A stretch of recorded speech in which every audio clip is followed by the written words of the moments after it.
What if the most beautiful buildings in your city were actually prisons? Victorian asylums looked like castles. Grand Gothic towers, manicured gardens, ornate stonework that screamed prosperity and care. The Kirkbride plan promised moral treatment in architectural paradise. But step inside those elegant doors and you'd find something that would haunt your nightmares forever. These weren't hospitals. They were human warehouses where doctors played God with treatments so barbaric they'd make medieval torture look merciful. Families paid good money to disappear their problems. Eccentric aunts, depressed wives, rebellious daughters. Once those iron gates closed, patients rarely saw the outside world again. The Victorian era promised progress, civilization, scientific advancement. Instead, it delivered systematic brutality dressed up in medical terminology. What happened behind those beautiful facades reveals the darkest chapter in mental health history. The asylum business boom. Victorian Britain discovered gold, and it wasn't in the ground. It was in madness itself. The 1845 County Asylums Act didn't just mandate care for the mentally ill, it created the world's first psychiatric industrial complex. Suddenly, every county needed an asylum, every asylum needed patients, and every patient meant government funding. The math was simple. More madness equals more money. Dr. John Bucknell, the first commissioner of lunacy, watched asylum populations explode from 20,000 to over 100,000 in just 50 years. But here's the twisted part. Most of these people weren't actually insane by any medical standard. They were inconvenient, wives who talked back, melancholia, daughters who refused arranged marriages, hysteria, men who drank too much, moral insanity. The Victorian Diagnostic Manual was basically a catalog of social rebellion. Asylum superintendents became rich diagnosing personality traits as mental illness. The Hanwell Asylum charged families £100 per year, that's £12,000 in today's money, to cure their relatives. The Bethlem Royal Hospital, infamous Bedlam, turned patient visits into entertainment. Wealthy Londoners paid admission to gawk at the lunatics like animals in a zoo. Thomas Kirkbride, the architect behind those beautiful asylum designs, marketed his buildings as palaces for the insane. His sales pitch worked. American cities competed to build the most impressive Kirkbride Asylum, turning human suffering into civic pride. But the real money wasn't in curing patients. It was in keeping them. Discharge rates hovered around 30%, and those cured often returned within months. The system needed permanent residents to justify permanent funding. Recovery became the enemy of profit. Private asylums offered premium services for premium prices. Ticehurst House charged £500 annually for genteel lunatics. Wealthy patients who received private rooms, fine dining, and recreational activities. Meanwhile, pauper lunatics crowded into county asylums, sleeping on straw mattresses in overcrowded wards. The Victorian asylum boom created a medical aristocracy. Superintendent physicians lived in mansion-style residences on asylum grounds, complete with servants and private gardens. They published journals, attended conferences, and built careers on experimental treatments. Their patients became laboratory specimens in humanity's most expensive medical experiment. By 1890, Britain operated 130 asylums housing 86,000 patients. The annual cost reached £2 million, more than the entire defense budget. Society had built a machine for manufacturing madness, and business was booming. The spinning chair of madness. Picture a medieval torture device disguised as medical equipment. That's exactly what Dr. Benjamin Rush created when he invented the tranquilizer chair in 1810. Rush, known as the father of American psychiatry, believed mental illness came from too much blood in the brain. His solution? Spin patients at high speed until they vomited, defecated, and passed out from terror. He called it centrifugal therapy. The chair looked innocent enough, wooden construction with leather straps and a rotating mechanism. But once patients were buckled in, the nightmare began. Attendants would spin the chair at 100 rotations per minute for up to 20 minutes straight. Imagine being trapped on the world's most sadistic carnival ride with no way to escape. Dr. Rush documented the effects with scientific precision. The patient becomes pale, then livid, pupils dilate, breathing becomes labored, and terror is extreme. He wrote this like it was a breakthrough, not systematic torture. The spinning chair spread across American asylums like wildfire. The McLean Asylum in Massachusetts installed 6 chairs in their treatment wing. The Pennsylvania Hospital for the Insane used them daily. Rush's protege carried the technique to Europe, where it became standard practice. But here's where it gets truly horrifying. Doctors genuinely believed they were helping. The theory claimed centrifugal force would redistribute blood flow, calm violent patients, and cure delusions. Medical journals published glowing reviews. The American Journal of Insanity called it the most effective remedy for acute mania. Patient testimonies tell a different story. Sarah Miller, confined at Philadelphia's Blockley Almshouse, described the chair as a machine of hellish torment. She wrote, "The spinning never stops in your head, even hours after. You beg for death rather than another session." The chair sessions weren't random. Doctors used them as punishment disguised as treatment.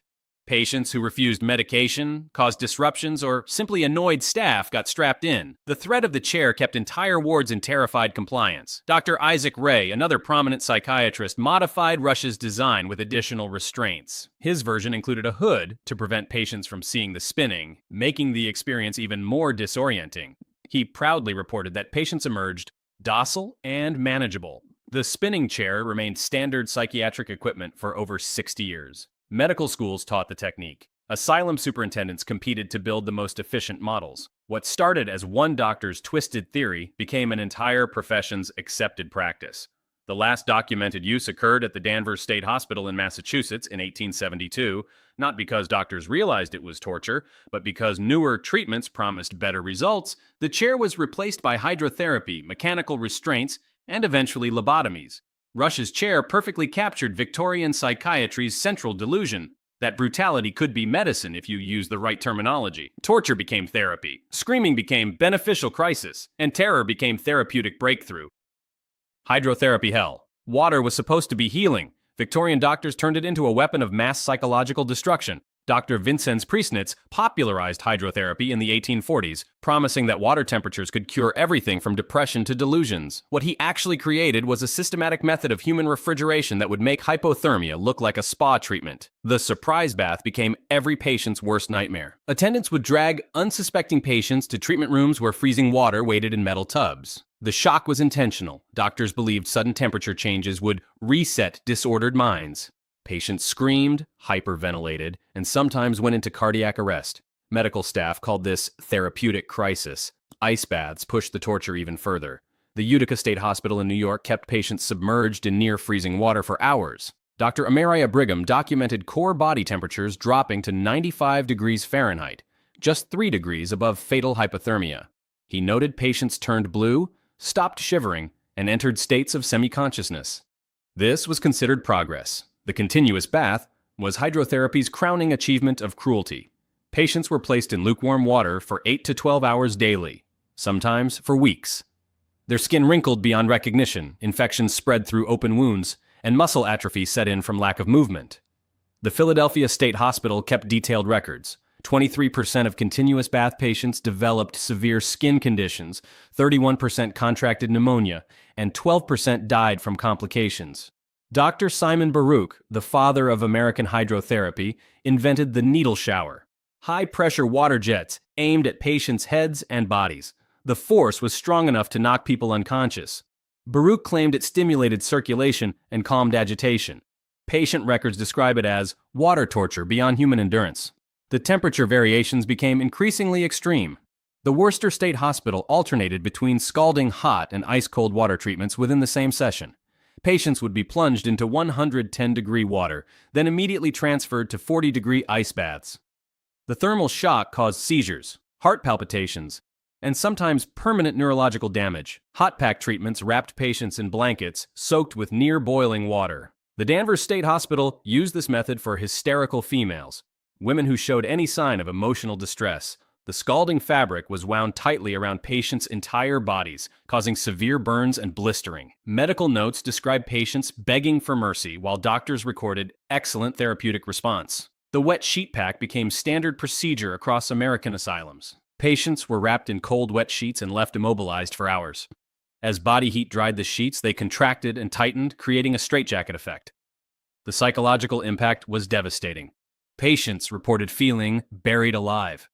Dr. John Kellogg, yes, the cereal inventor, operated the Battle Creek Sanitarium where hydrotherapy reached peak insanity. His facility featured 50 different water treatments, including enemas with temperatures ranging from freezing to scalding. Patients received multiple treatments daily, sometimes spending 16 hours in various forms of water torture. The statistics were damning. The 1890 census of insane revealed that asylums using intensive hydrotherapy had mortality rates 40% higher than those using minimal water treatments. But doctors ignored the data, convinced that patient deaths were proof the treatments were working, eliminating the incurable cases. You don't learn this in history classes out there. Victorian hydrotherapy wasn't medicine. It was hypothermia disguised as healing, drowning disguised as therapy, and torture disguised as treatment. The same element that gives life was weaponized to destroy minds in the name of medical progress. The lobotomy factory. The Victorian era gave birth to humanity's most terrifying medical procedure, deliberately destroying healthy brain tissue to cure mental illness. What started as primitive skull drilling evolved into industrial-scale brain mutilation. Dr. Gottlieb Burckhardt performed the first recorded psychosurgery in 1888 at the Prefargier Asylum in Switzerland. His logic was brutally simple. If the brain causes mental illness, remove the problematic parts. He drilled holes into 6 patients' skulls and scooped out chunks of frontal cortex with a spoon. 1 patient died immediately. 2 suffered permanent paralysis. The others became vegetative shells of their former selves. The medical community was horrified, but not enough to stop. Burckhardt's technique spread to Britain, where Dr. William Norwood East refined the procedure at Broadmoor Hospital. East believed criminal insanity could be cured by removing brain tissue associated with aggression. His success rate was 0, but his documentation was meticulous. The real breakthrough came with Dr. Antonio Egas Muniz in 1935, who developed the leucotomy, the predecessor to the lobotomy. Muniz used alcohol injection to destroy neural pathways in the frontal lobe. His first patient, a 63-year-old woman with anxiety and depression, emerged from surgery unable to speak or recognize her family. Muniz called it a complete cure. Dr. Walter Freeman brought the procedure to America and turned it into a production line. His ice pick lobotomy could be performed in 10 minutes without anesthesia. Freeman would insert a surgical instrument through the eye socket, wiggle it around to sever brain connections, then move to the next patient. He performed 25 lobotomies in a single day at West Virginia's Weston State Hospital. The numbers are staggering. Between 1936 and 1967, over 40,000 Americans received lobotomies. The procedure was performed on housewives with postpartum depression, teenagers with behavioral problems, and elderly patients with dementia. Freeman alone performed 3,500 lobotomies, traveling the country in a van he called his lobotomobile. The Stockton State Hospital in California became America's lobotomy factory. Dr. Eugene Ziskind performed over 2,000 procedures, often on patients who were scheduled for discharge. His reasoning was chilling. Better to release a damaged patient than risk them returning to the community unchanged. The hospital's discharge rate improved dramatically, but at the cost of creating thousands of brain-damaged zombies. Patient records reveal the true horror. Mary Hammett, a 35-year-old mother of 3, was lobotomized for excessive worry about her children's welfare. Post-surgery notes describe her as calm, compliant, and emotionally flat. She spent the next 23 years in institutional care, unable to recognize her own children when they visited. The success criteria were obscene. Doctors measured improvement by patient compliance, not recovery. A successful lobotomy created docile, manageable patients who required minimal staff attention. The procedure didn't cure mental illness. It eliminated the capacity for complex emotions, creativity, and independent thought. Children weren't spared. Freeman lobotomized a 12-year-old boy for hyperactivity and defiance. The surgery left the child with severe intellectual disabilities, but Freeman proudly displayed before and after photos at medical conferences. The boy's transformation from difficult to manageable was presented as therapeutic triumph. The financial incentives were enormous. Lobotomies cost $200 per procedure, but saved thousands in long-term care costs. State hospitals pushed the surgery aggressively, sometimes performing it without family consent. The Wisconsin State Hospital lobotomized 1,000 patients in 5 years, reducing their care budget by 40%. International adoption was swift. Portugal made lobotomies mandatory for certain mental health conditions. The Soviet Union experimented with mass lobotomies for political dissidents. Japan performed thousands of procedures on institutionalized patients. The technique spread faster than any legitimate medical advancement in history. The lobotomy craze finally ended in the 1970s with the development of psychiatric medications. But the damage was permanent. Tens of thousands of people lived the rest of their lives with deliberately damaged brains, their personalities erased by doctors who genuinely believed they were helping. Egas Muniz won the Nobel Prize in 1949 for developing the lobotomy. The Nobel Committee called it one of the most important discoveries in psychiatric treatment. This wasn't ancient history. This was modern medicine's greatest failure, disguised as its greatest success. Life inside the walls. The daily routine inside Victorian asylums was designed to break human spirits with industrial efficiency. Every moment was controlled, every action monitored, every spark of individuality systematically crushed. Dawn arrived at 5 a.m. with the sound of keys jangling and heavy doors slamming. Patients were roused from straw mattresses by attendants carrying leather straps and wooden clubs. The morning inspection involved strip searches, head examinations for lice, and violent scrubbing with carbolic soap that burned skin raw.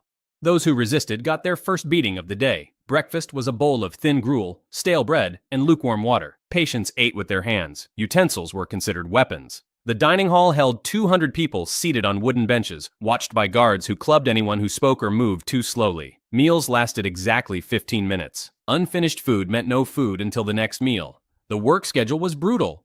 Male patients labored in asylum farms, chopping wood, hauling coal, and maintaining the grounds. Women worked in laundries, kitchens, and sewing rooms.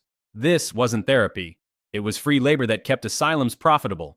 Patients who collapsed from exhaustion were dragged to solitary confinement, not medical care. Recreation was a cruel joke. The airing court was a concrete yard surrounded by 20-foot walls where patients walked in circles for 1 hour daily. Conversation was forbidden. Guards watched from towers, shooting anyone who approached the walls. This was considered therapeutic exercise. The bathhouse became a weekly torture chamber. Patients were scrubbed with brushes until they bled, then doused with disinfectant that burned open wounds. The water was reused for dozens of patients without changing. Infection spread rapidly, but doctors blamed patient weakness rather than unsanitary conditions. Solitary confinement was the asylum's primary disciplinary tool. The strong room was a padded cell measuring 6 by 8 feet with no windows, no furniture, and no toilet. Patients were stripped naked and left for days or weeks. Food was pushed through a slot in the door. Human waste accumulated on the floor. The psychological damage was instantaneous and permanent. Medical rounds were theatrical performances of cruelty.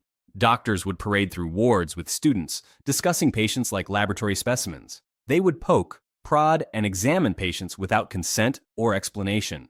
Treatment decisions were made based on entertainment value rather than medical need.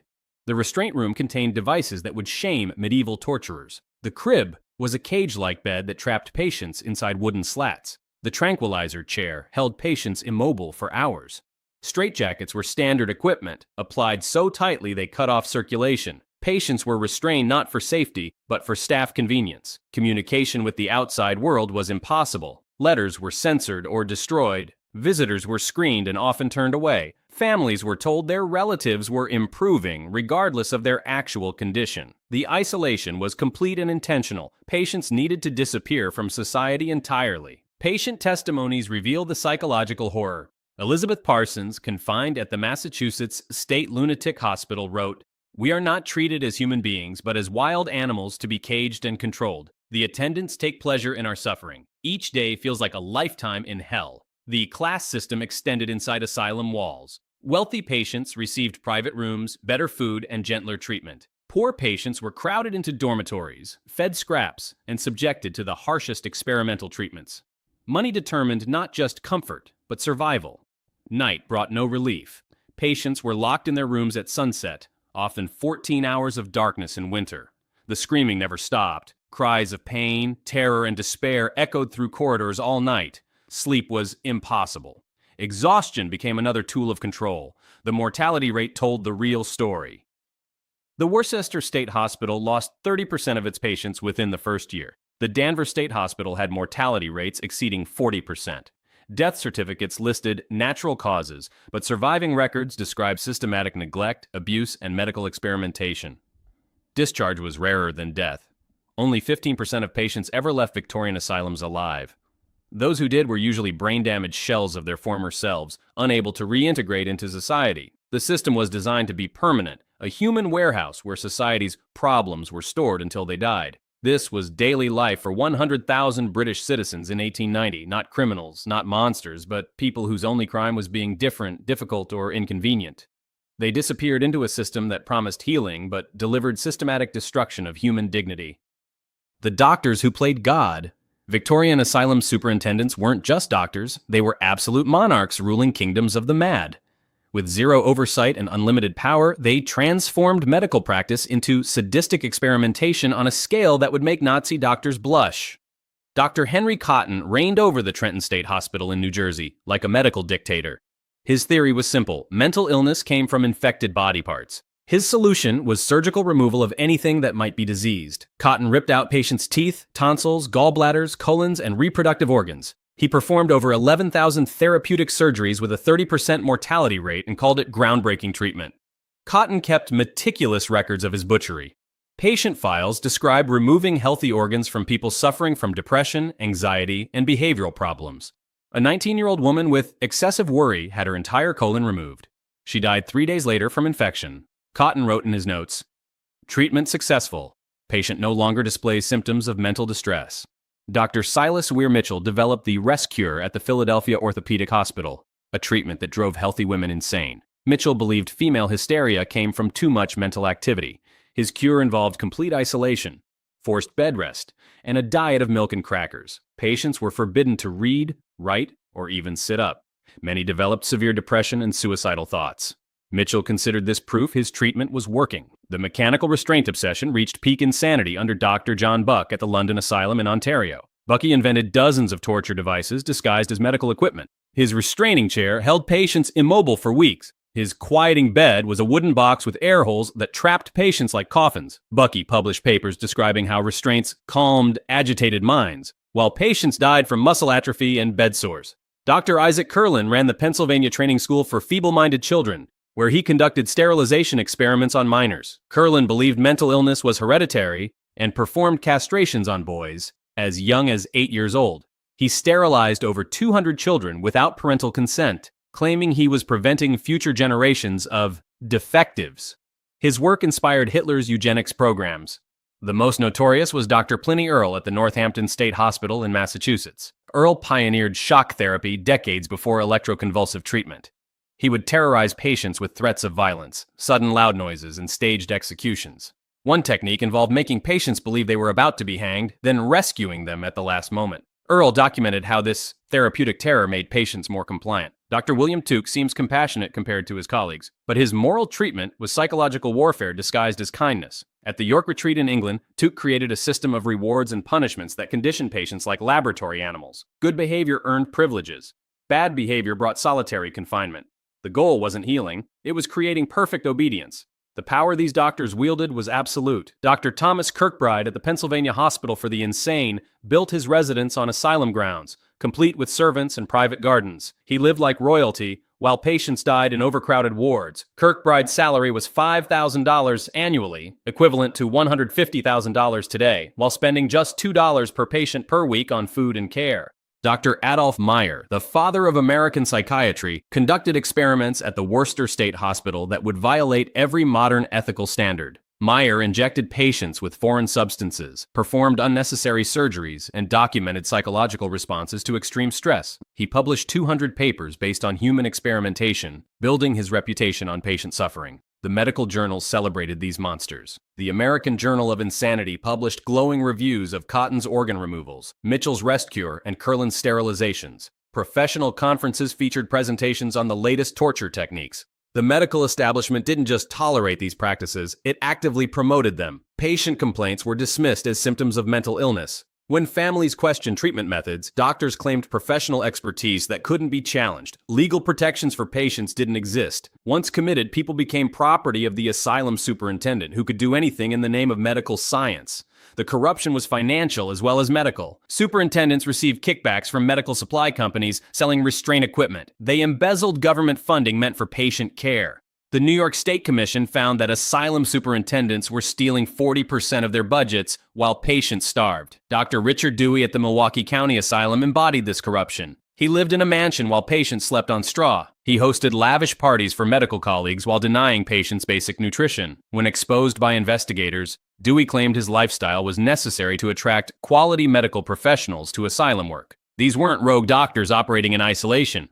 They were the leading lights of Victorian psychiatry. They taught at medical schools, wrote textbooks, and trained the next generation of psychiatrists. Their legacy lived on long after their deaths, shaping mental health treatment well into the 20th century. The most chilling aspect wasn't their cruelty. It was their genuine belief that they were helping humanity. They saw themselves as pioneers, advancing medical science through bold experimentation. The fact that their experiments killed thousands of people was considered acceptable collateral damage in the war against mental illness. Those beautiful Victorian buildings still stand today. Many became universities, hotels, or luxury apartments. But walk through their halls, and you can almost hear the echoes of screaming that once filled those corridors for over a century. The asylum era officially ended in the 1960s with deinstitutionalization, but its shadow never left. The same attitudes that created spinning chairs and ice baths evolved into modern psychiatric abuse. Conversion therapy, solitary confinement in psychiatric units, and forced medication all trace their roots back to Victorian moral treatment. The financial incentives haven't disappeared either. Private psychiatric hospitals still profit from long-term commitments. Insurance companies still deny mental health coverage. Families still struggle with the cost of caring for relatives with mental illness. The machinery of disposal just became more sophisticated,